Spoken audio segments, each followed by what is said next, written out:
Yeah.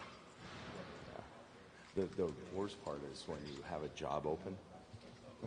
Just get inundated. Inundated. With young kids you've never heard of. Right. But, God bless them. I know, absolutely. Go-getters. Yeah.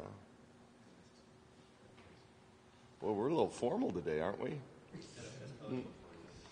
That one's been around the block a little bit, that mic, that cover. I resemble everyone. Okay, well, let's do her. Go down and see if there's any breakfast down there.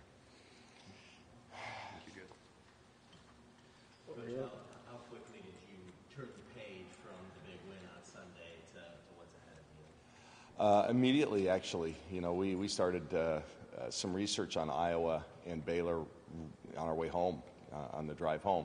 And then my staff got to work. They've divided up the scouts, and they had everything in the can and ready by the time that game was over yesterday. Is there a team that maybe Baylor resembles most that you've faced this season? No, a little bit like my old Zag teams. We loved the high-low game. We didn't have Kalani Brown and Lauren Cox to run it, but that's something that I did until Courtney Vandersloot dropped in my lap, so to speak. Then we started to spread people out and run a lot of ball screen. But I love the high-low game. It's a little bit throwback, and I understand that I didn't know this stat, but I understand they've taken fewer three-point shots than any team in the country. So it'll be real contrast of styles. That's probably going to be the narrative all week, so we can just get it out of the way. Just how different are the two teams and how the way they go about their business? Oh, well, yeah, a lot different. I mean, they're just so big. The good thing is we just got done playing Tierra McCowan, so we've at least have a little bit of experience of trying to defend a powerful post player. But Kalani Brown brings something even different than Tierra. She's more mobile around the basket and can hit that mid-range shot. She's a lot more skilled. She doesn't set up as strongly as Tierra, but she's still very, very formidable inside. And then you have Lauren Cox, who can do the same thing, and they just kind of play volleyball. They throw it up and over people and rebound over people. So we've got our work cut out for us. There's no question. Washington looked like they had two McGowans almost, just with their size. Yeah, but that can do a lot more things. Yeah, they're inside-outside players. They're not just at the block. Well, I'm excited.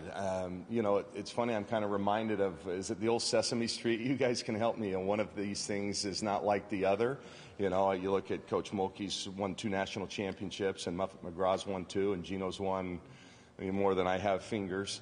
This is our first time, so it's a new experience for us. But I don't think that this team has been under the microscope and had a lot of pressure on them and a lot of eyes, a lot of attention all year long. So it's a bigger stage, but I think we'll be used to it. For the first time, what are you focusing on then with your team and women? We're not going to change. We are who we are. I think we're the loosest team. I've had pretty much every commentator and people who are around the game and see lots of teams say we're probably the loosest team that they see. We're not going to change. We'll stay the same. I know I will. I've told everybody for a long time, if I ever get to a Final Four, have a chance at a national championship, and I change, you can slap me upside the head, because I don't want to be any different than I normally am. We're going to go in with a happy-go-lucky attitude like we have, and then when the lights go on and we're ready to play, our team's going to be ready to play, and they'll compete. How much do your players, the bulletin board material, is that something they look at because they're going to be the underdogs, and I think a lot of people are probably going to be picking every other team maybe besides you there. Do they read that? Do they see that at all? Do you embrace that? I don't know if they see it. They probably do, because they're all on social media. But hopefully they don't take it to heart, and if they do, use it to fuel. I know Sabrina's done that over the years when she has doubters and haters. She uses that as fuel to, I'll show you. But no, I don't think so. I think we're confident in who we are, and the fact that we've been knocking on the door. I think our kids are ready and excited to hopefully now push through. We've pushed through one ceiling. We want to go a little bit further.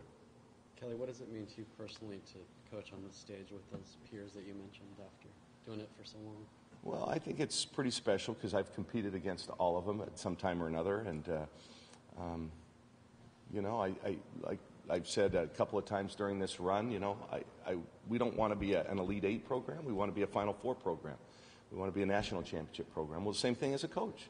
I don't want to just be an Elite Eight coach. I've been there 4 times. I want to be a Final Four coach, and I want to have a chance to test myself and my staff. Test ourselves on a bigger stage, a national stage, against Hall of Fame coaches. So, yeah, and personally, it's rewarding. But at the end of the day, I'm just happy for the players. I mean, I truly am. This is a great opportunity for them and a great experience, something they'll remember forever.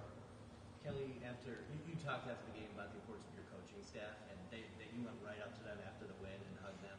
I mean, can you just expand on that a little bit more about what, because a bunch of them have been with you for the run here, and how important they think to this improvement? Well, yeah, we're all in this together, and we've been through this grind, and my coaching staff, the coaches themselves, myself and the 3 assistant coaches, we were here from the beginning. And so this is a vision that we had. If you remember early on, we kept using the hashtag 4 and 4. That was, we wanted to be a Final Four potential team in 4 years, and we've done that. It took us 5 years to actually get to the Final Four, but we were a Final Four team potentially going into that. So, it's not just what you see on the court. I mean, they are living this. They take it home with them. They're on the phone each and every night. They're traveling the world to find talent, and it's more than just working with the players that we have. It's a 24/7, 365-day-a-year job for the coaches, and so to see them rewarded that way is also very special to me. Mississippi State was obviously a team capable of not only getting to the Final Four but to the championship game. How do you think outlasting them in that game will help you guys? Oh, I think it was huge, and what a great game. I mean, that had to have been one of the best games of the tournament. Well played by both sides. Either team could have and deserved to win.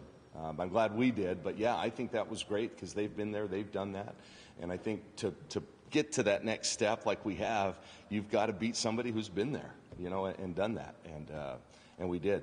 We showed that we can play against the best and beat the best. You said you aren't going to change who you are. Have you reached out to any of your peers who have been there before to talk to them just about this experience and how to handle it? Absolutely. I talked to a few coaches who've been to the Final Four just to say, hey, what worked for you, what didn't, including Dana. I spent some time with Dana yesterday, and he gave me some great advice, and I'm going to use it.